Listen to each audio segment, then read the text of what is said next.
Friends, big boss house లో ఏం జరుగుతుంది? అసలు అవినాష్ ఒక మెయిన్ ఇంటెన్షన్ ఏంటి? ప్రేరణ అండ్ నిఖిల్ విషయంలో తను ఏమైనా బ్యాడ్ చేద్దాం అనుకుంటున్నాడా? అసలు ఏంటనేది ఇక్కడ మనం తెలుసుకుందాం. ఇది జస్ట్ ప్రోమో కాదు. ప్రోమోకి సంబంధించి చాలా విషయాలు ఉన్నాయి. అసలు ఆ 2 minutes ప్రోమోలోనే మనకు ఆల్మోస్ట్ ఆట అంతా కూడా బయటపడిపోయింది. గేమ్ ఏంటంటే ఇక్కడ తాళ్ళు ఉన్నాయి. ఓకే, తాళ్ళు కాస్త ఆ, ఈ పోల్కి కట్టాలి. ఓకే, పోల్కి కట్టే క్రమంలో ఏమైంది ఇక్కడ మీరు చూడండి. ఒక్కొక్కరికి ఒక్కొక్క రంగు తాడిచ్చారు. ఆ తాడుకి సంబంధించిన రంగు ఉన్న పోల్కే కట్టాలి. ఇక్కడ ఏమైంది, ఈ ఫోటో చూసినట్టయితే నబీల్ ఆల్రెడీ కట్టేస్తున్నాడు. గౌతమ్ అప్పుడే వచ్చాడు. రోహిణి కూడా అదే రేస్ లో ఉంది. ఓకే, సో ఇక్కడ నబీల్ ఫస్ట్ వచ్చినట్టు అర్థమైందా? అయితే ప్రేరణ ఏమంది అంటే, నబీల్ నువ్వు తప్పు చుట్టావు, ఎక్కువ ఎక్కువ ముద్ద ముద్దగా చుట్టేశావు అని చెప్పింది.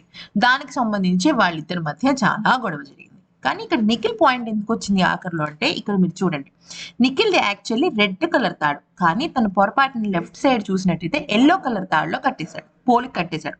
సో యాక్చువల్లీ ఇక్కడ పాయింట్ ఏంటి, ఫస్ట్ వచ్చిన వాళ్ళు గేమ్ లో విన్నర్స్, లాస్ట్ వచ్చిన వాళ్ళు గేమ్ నుంచి అవుట్.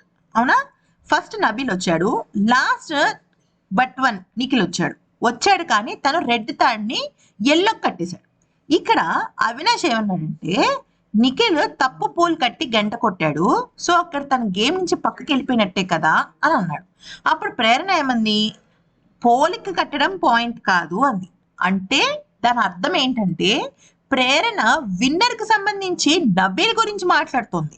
తనకి నిఖిల్ ఎక్కడ కట్టాడు ఏంటి అనేది మ్యాటర్ కాదు. ఇక్కడ అవినాష్ ఏమంటాడంటే, నిఖిల్ రాంగ్ కట్టాడు కాబట్టి తను out of the race, last వచ్చిన వాళ్ళు రేస్ లోకి వెళ్తారు. అంటే ఫర్ ఎగ్జాంపుల్ ఇక్కడ నిఖిల్ తర్వాత అవినాష్ కట్టాడు అనుకుందాం. ఓకే, అప్పుడు ఏమవుతుంది, ఫస్ట్ యాజ్ పర్ కౌంట్ ప్రకారం నిఖిలే ముందు వచ్చినట్టు అవినాష్ లాస్ట్ వచ్చినట్టు తీసేయాలి. కానీ తప్పు కట్టాడు కదా ఇక్కడ. అప్పుడు నిఖిల్ రేస్ నుంచి తీసేస్తే అవినాష్ రేస్ లో ఉంటాడు, నెక్స్ట్ గేమ్ ఆడడానికి ఉపయోగపడుతుంది. అదే అవినాష్ పాయింట్. కానీ ఇక్కడ ప్రేరణ పాయింట్ నిఖిల్ కాదు, ప్రేరణ పాయింట్ నబీల్. నబీల్ ఫస్ట్ వచ్చాడు కదా, తను ఎలా ఫస్ట్ అవుతాడు, తను రేస్ లో లేడు కాబట్టి అన్నట్టుగా తను మాట్లాడుతుంది. కానీ అది చెప్పే గ్యాప్ లో అవినాష్ ప్రేరణని బ్యాట్ చేస్తున్నాడు. ఎందుకని, ప్రేరణ నబీల్ బ్యాడ్ అయిపోతే రోహిణి టాప్ 5 లోకి వెళ్ళిపోతుంది, తన ఫ్రెండ్. అంతే, సింపుల్.